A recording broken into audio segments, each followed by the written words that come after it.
ერთ-ერთი ბანკის ექსპრეს ფილიალის დაყაჩაღების ბრალდებით ხელყვალზე 4 პირი დავაკავეთ.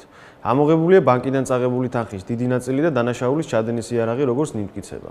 გამოძიება ჯგუფურად ჩადენილი ყაჩაღობის ფაქტზე მიმდინარეობს.